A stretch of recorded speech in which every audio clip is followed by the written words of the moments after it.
No final das contas, o cálculo do campo elétrico vai ser um problema de integração. Isso vai ser feito da seguinte maneira: você vai ter que determinar a sua distribuição de cargas. De acordo com as simetrias e a geometria dessa distribuição, você vai escolher o sistema de coordenadas mais adequado para descrevê-la. Tá? Esse passo é fundamental, porque isso é toda a diferença entre resolver um problema em alguns passos e resolver um problema em talvez nem resolver.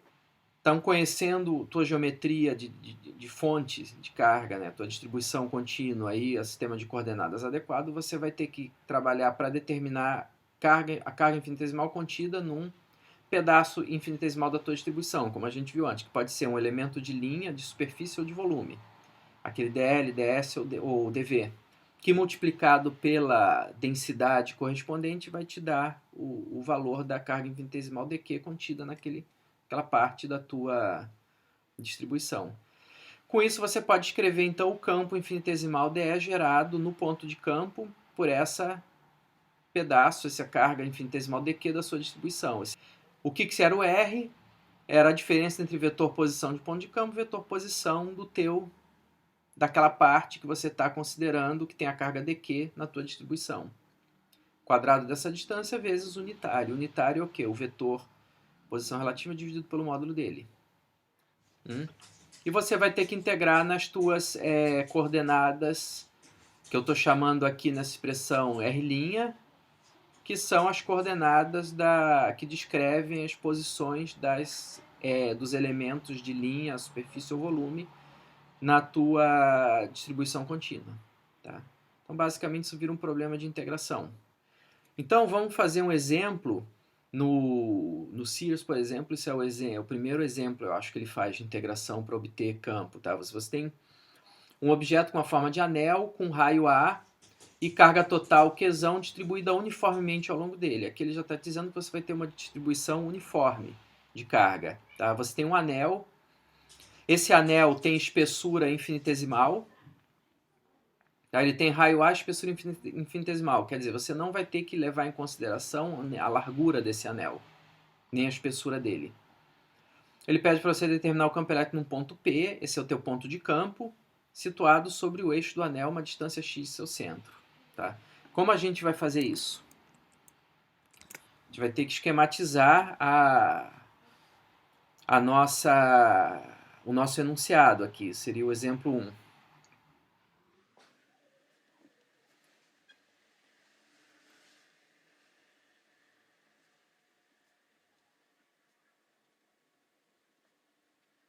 Então, o esquema seria, você tem um anel,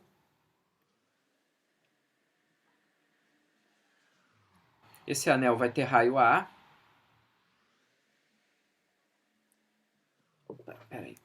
e ele quer o campo sobre um ponto P que está sobre o eixo do anel. Por exemplo, eu vou ter um ponto P a uma certa distância do centro do anel. Tá? Esse seria o meu ponto P. Então agora a gente pode determinar o nosso sistema de coordenadas. Esse aqui vai ser o nosso eixo Z. Podia chamá-lo de X, de Y, vou chamar de Z, esse problema. Qual é o sistema de coordenadas mais adequado? Coordenadas cilíndricas.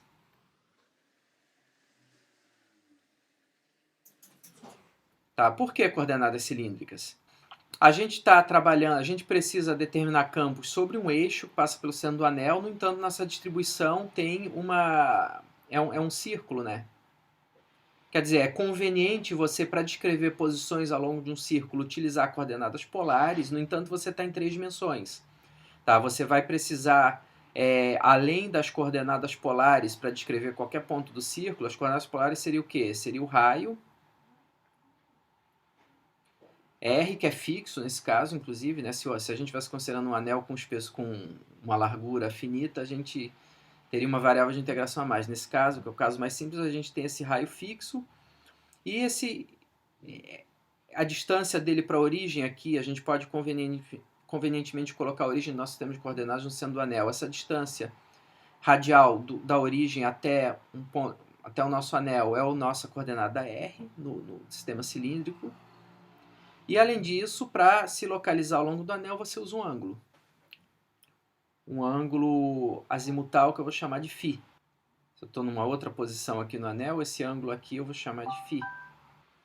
Então, quando você tem um sistema de coordenadas cilíndricas, você vai usar as coordenadas R, φ e Z. Você pode imaginar um cilindro que você tem o eixo Z passando aqui pelo centro dele, e você tem em qualquer ponto do cilindro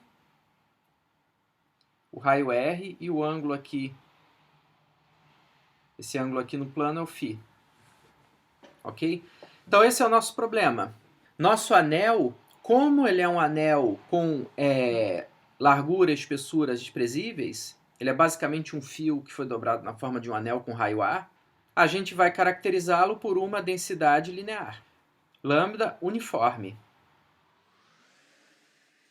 Ela sendo uniforme, quer dizer que eu posso dizer que lambda é igual à carga total Qzão contida no anel dividida pelo comprimento do anel. Qual é o comprimento desse anel? 2π vezes r, é o perímetro dele.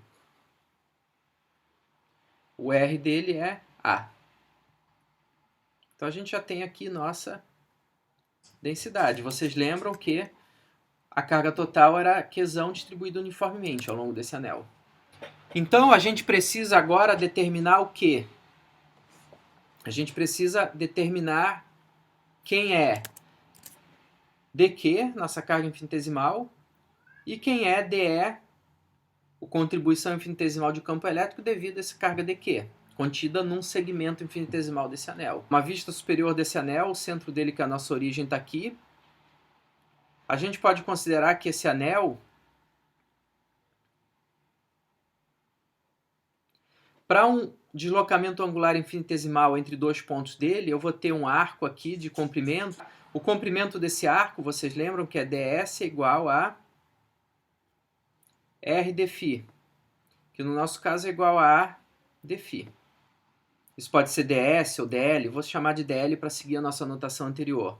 Tá? Como esse é o anel uniformemente carregado, se eu multiplico o comprimento desse segmento, desse arco infinitesimal, pela densidade linear, eu vou obter o quê? Eu vou obter a carga dq que está contida nele. Então eu tenho dq nesse pedaço, dl contém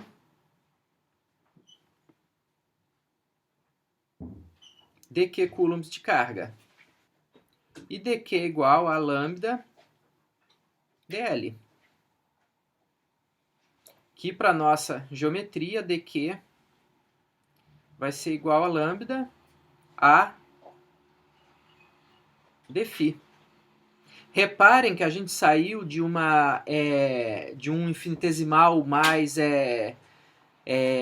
digamos, que tem mais a ver com carga, que é o dq, a carga infinitesimal, e através dessa interpretação geométrica, dessa análise geométrica da nossa distribuição contínua, que nesse caso é o anel, a gente chegou a uma expressão para dq que envolve uma das nossas coordenadas, dφ. Tá? Envolve também o raio do anel, mas envolve dφ. dφ vai ser a nossa variável de integração integral. Geralmente as variáveis de integração em situações como essa vão vir exatamente de você traduzir o dq para a tua geometria, usando o elemento de linha, o elemento de superfície ou o elemento de volume.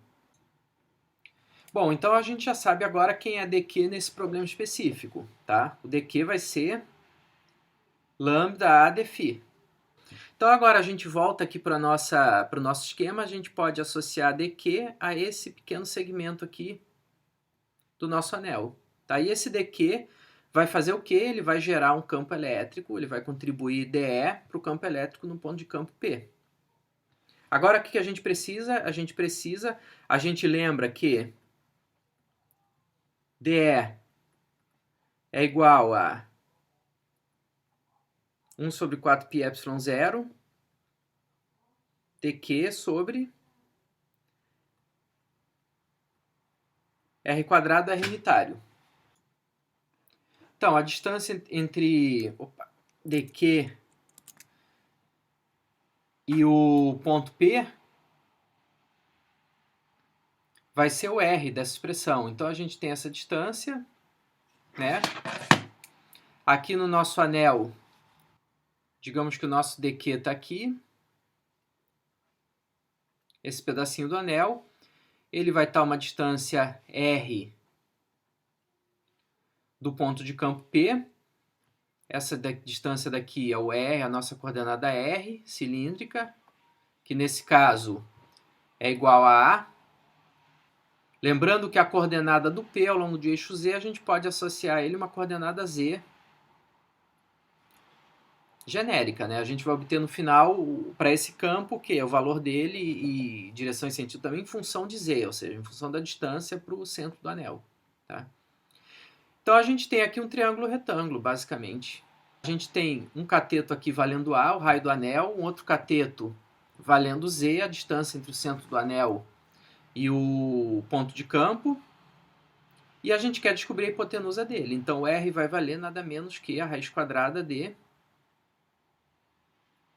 A quadrado mais Z quadrado. Ok? Então agora a gente já pode vir aqui para essa expressão e escrevê-la de uma maneira um pouco mais tratável. C1 sobre 4πε0,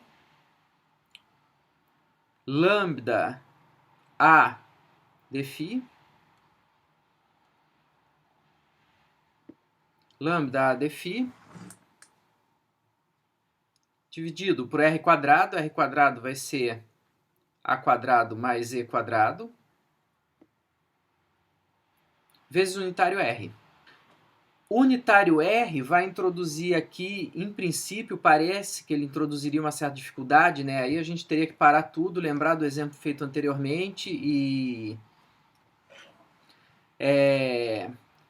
pensar em tudo que a gente fez, tipo, vamos calcular a componente X, a componente Z, a componente Y. Nesse caso a gente está em coordenadas cilíndricas. Como ficariam essas componentes? A gente tem toda essa dificuldade. Mas nesse problema e em muitos problemas a gente tem um artifício que a gente pode utilizar que já simplifica enormemente a solução, a integração, né, dessa expressão.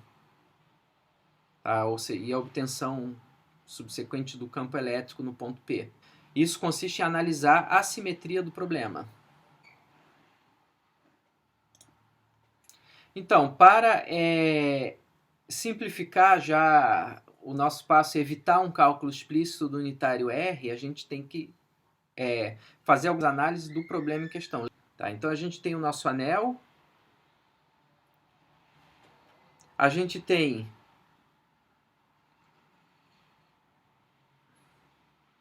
nosso ponto P, aqui, e a gente pode fazer a seguinte constatação, tá? Como nossa distribuição aqui é uniforme, a nossa densidade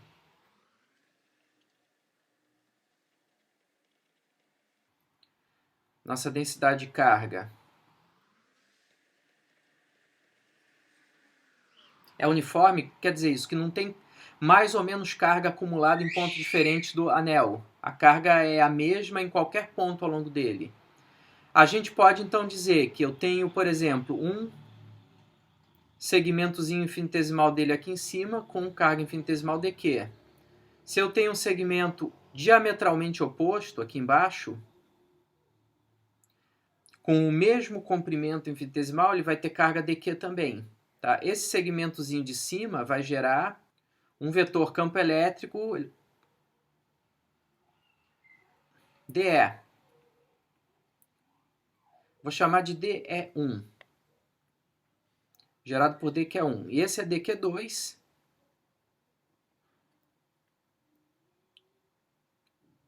Ele vai gerar uma contribuição dE2 para o campo aqui no nosso ponto de campo. Aqui eu tenho raio A, aqui eu tenho raio A, eu tenho dois triângulos retângulos. Isso vale R, isso também vale R. Esse cateto vale Z. Vamos chamar esse ângulo aqui de θ. Esse ângulo aqui vai ser θ, alterno interno. Tá? Ou melhor, oposto pelo vértice. Esse ângulo aqui também vai ser θ. É o mesmo triângulo, né? Esse ângulo, consequentemente, vai ser θ. Então, como eu tenho as mesmas cargas, porque a minha distribuição é uniforme, esses campos aqui, dE1 e dE2, vão ter o mesmo módulo. Tá? Esses ângulos sendo iguais, eu posso então projetar esses campos na direção do eixo Z e na direção perpendicular a ela. Então eu vou ter aqui um DE2. Essa projeção horizontal aqui de DE2 vai valer DE2 cosseno de θ. Eu vou ter uma contribuição aqui, vamos desenhar de outra cor.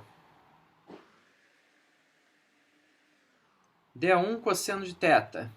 Agora eu vou projetar esse campo na direção ortogonal perpendicular ao eixo Z. Eu faço o mesmo para o DE1. Tá? Isso aqui vai valer DE2, vai ter, essa componente vai ter módulo DE2 seno de θ. E essa vai ter módulo DE1 seno de θ. Então, o que está acontecendo aqui? Tá? Já está evidente o que vai acontecer. Essa aponta para cima, essa aponta para baixo. Elas se anulam. Elas têm o mesmo módulo, por quê? O ângulo é o mesmo, DE1 e DE2 têm o mesmo módulo, porque a distribuição é homogênea, elas estão à mesma distância do ponto P. Então, elas têm o mesmo módulo, esses dois apontam para sentidos opostos, eles se anulam. Esses dois apontam para o mesmo sentido, eles se somam. O que a gente conclui disso? A gente conclui que o E é paralelo ao eixo Z.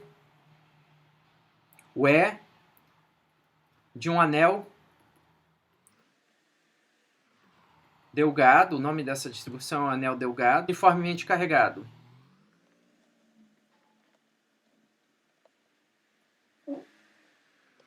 Tá? Por causa dessa construção. Depois, por simetria, isso vai valer para quaisquer pares de elementos de linha infinitesimais com carga dq ao longo do anel e diametralmente oposto, em pontos diametralmente opostos ao longo do anel. Isso vai valer para quaisquer pares, porque a distribuição é homogênea, é uniforme. Então, nesse caso, você vai ter campo sempre paralelo ao eixo Z, apontando para longe do anel. Se a carga dele for positiva, é apontando para perto dele, né, para o centro dele, se a carga for negativa. Isso vale do outro lado aqui do anel também, por simetria. Se eu estou considerando só a parte positiva do eixo Z. Se eu for para a parte negativa do eixo Z, vai valer do mesmo jeito. Eu posso usar o mesmo argumento por simetria, ele vai ser válido. E é isso, esse tipo de raciocínio que a gente está exemplificando para o anel delgado, ele vai ser usado em vários casos também, em vários casos. Para um anel que não seja delgado, para um plano infinito, tá? Para vários casos. Depois, por que a gente está calculando esse campo ao longo do eixo Z e não estamos calculando num ponto aqui fora, num ponto P2 aqui fora, ou num ponto P3 aqui, mas a gente está se limitando ao eixo que passa pelo centro do anel? Porque para esses pontos, essa simplificação não seria válida. Para esses pontos, eu teria que explicitamente calcular o Rzinho unitário. Para esses pontos, eu teria uma contribuição mais forte de um lado do anel do que do outro, porque eu teria um lado do anel mais próximo do que o outro. Tá? Para essas situações, há outras metodologias mais avançadas para se calcular esses campos que a gente não vê em Física 3. Tá? Em Física 3, a gente vai estar sempre limitado a pontos de simetria, pontos sobre eixo, coisas desse tipo, que são mais simples de se calcular. Ok? Então, a conclusão disso tudo é que você vai ter o E paralelo ao eixo Z. Então, eu vou precisar calcular o módulo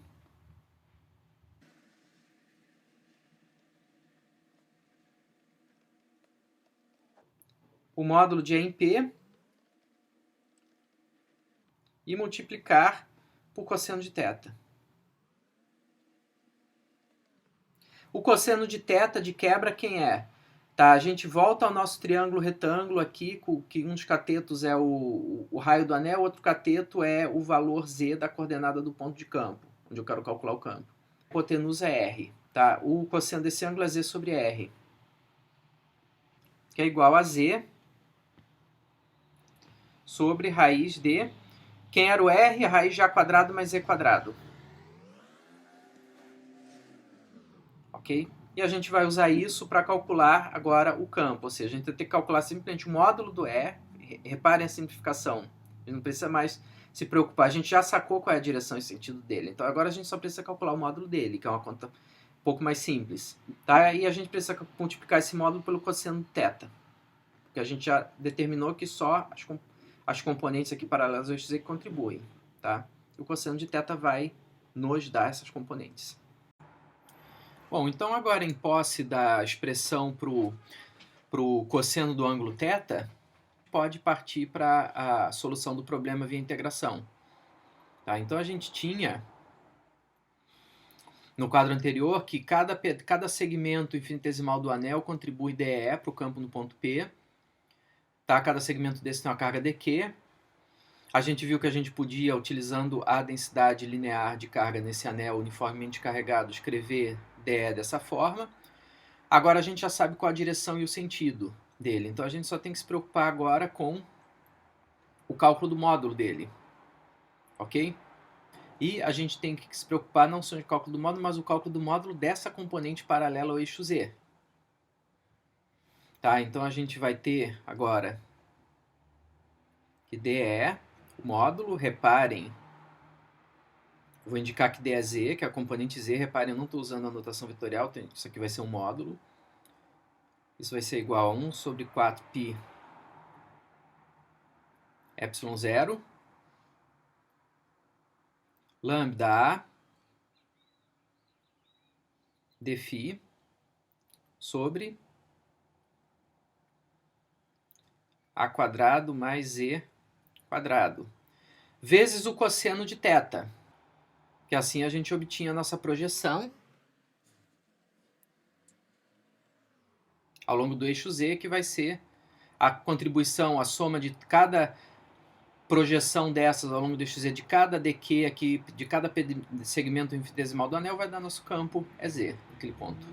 Tá? O cosseno de θ a gente acabou de ver quanto ele vale. Então já vou substituir aqui direto. Isso aqui vai valer Z sobre A quadrado mais Z quadrado elevado a 1 meio, né? Raiz equivale a elevar a 1 meio. Ok? EZ vai valer quanto, então? EZ vai valer a integral disso aqui ao longo de todo o anel. Ou seja, eu vou ter que somar todas as contribuições de todos os segmentos infinitesimais desse anel todo uma volta completa. Ou seja, eu vou ter que integrar de 0 a 2π. A minha variável de integração é φ. Φ era o que? Era o ângulo que me dizia onde eu estava ao longo desse anel. Era a minha coordenada polar, né, o meu ângulo ao longo desse anel. A integração vai me dar essa soma. Então, basicamente, eu vou tirar tudo que é constante aqui da integral. Bom, já vou tirar pelo menos o 4πε0 da integral 1 sobre 4πε0. Integral de 0 a 2π. Lambda ZA sobre A quadrado mais E quadrado elevado a 3 meios. Falta alguma coisa? Lambda ZA, não, vezes dφ. Nossa variável de integração está aqui. Ok? Agora, reparem que ninguém aqui dentro depende de φ. Lambda é constante, a minha densidade linear de carga é constante. Z não depende do ângulo aqui ao longo do anel. Ele vai... é independente disso. A é o raio do anel, ele é fixo. Isso aqui também é fixo. Quer dizer, essa integral é trivial. A integral de 0 a 2π de dφ vai valer 2π essa integral. Ok? Vai valer 2π, a gente vai resolvê-la. Então, a gente tinha que o campo é Z igual a 1 sobre 4πε0, integral de 0 a 2π, de lambda a Z sobre raiz não. A quadrado mais Z quadrado elevado a 3 meios de φ. Isso vai ser igual, a integral vai valer, a integral trivial vai valer 2π. Eu vou ter lambda AZ sobre 2ε0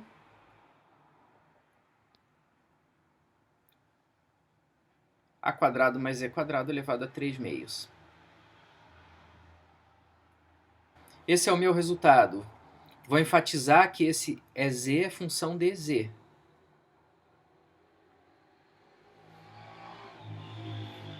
Tá, esse é o meu resultado. Esse é o campo elétrico, o módulo dele, né? De um anel uniformemente carregado. De um anel delgado. Isso era uma das nossas aproximações. Ele tem espessura finita e largura finita. Uniformemente carregado.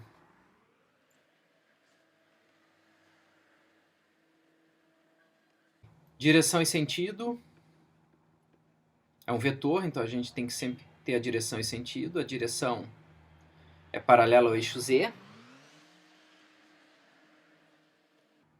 E o sentido depende da carga.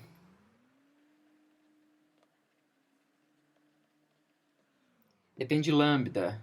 Tá? Mas se o Qzão for maior do que zero, o anel tiver carga positiva, a gente vai ter a seguinte situação. Você tem o anel aqui, o eixo Z aqui, né, ele continua lá para trás. E eu vou ter o meu campo elétrico ao longo desse eixo assim. Para frente ou para trás. E se eu tiver o Q menor do que zero, carga negativa, você tem sempre o campo apontando no sentido da fonte, né? No sentido da carga. Então aqui eu vou ter o E apontando assim para o disco. Depois, em função de quê? Se você quiser, você pode escrever esse campo, é Z, como função de Z igual a lambda AZ sobre 2ε0 a quadrado mais e quadrado a 3 meios vezes k. Usando notação vetorial, você pode escrevê-lo assim. Tá? Multiplica o unitário k, vai te dar automaticamente essa direção e sentido.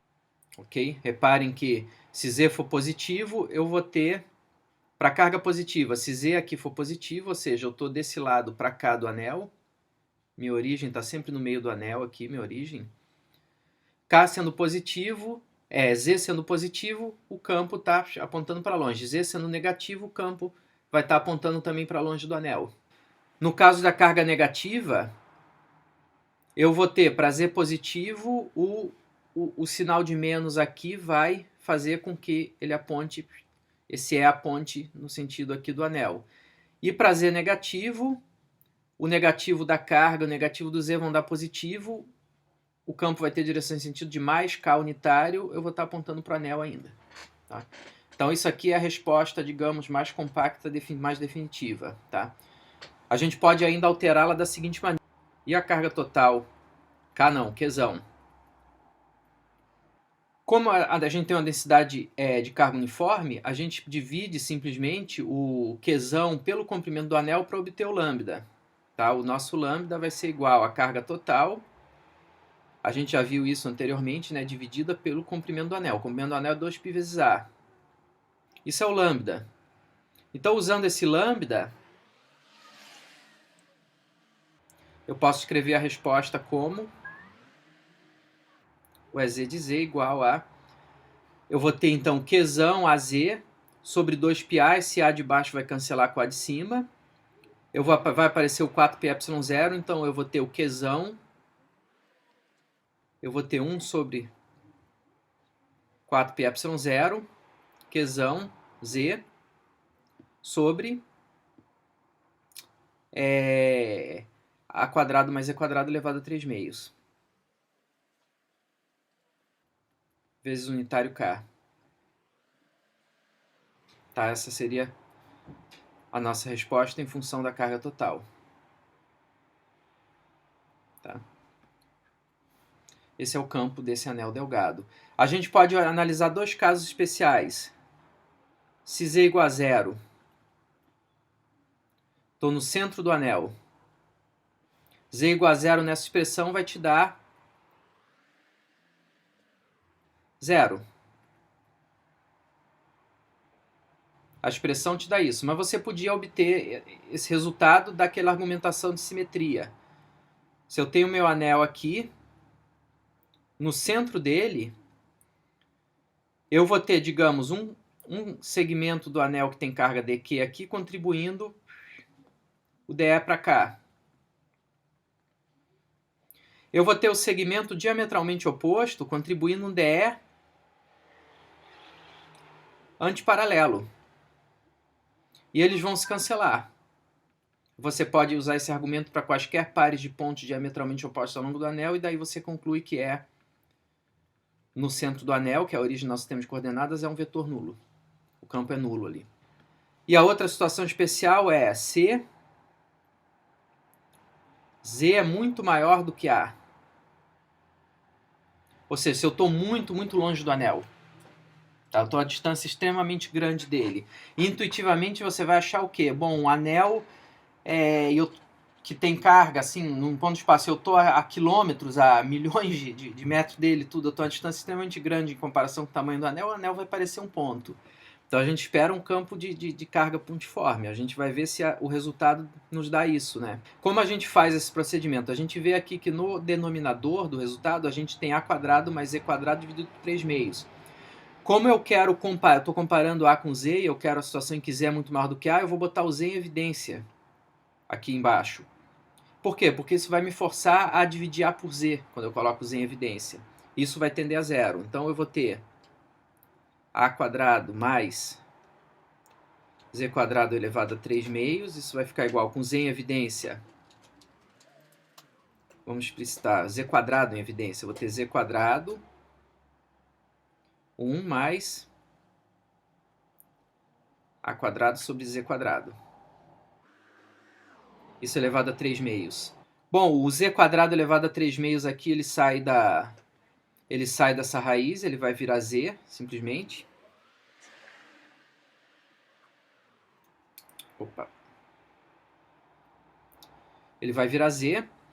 E quando eu tenho Z muito maior do que A, essa expressão aqui vai tender a 0.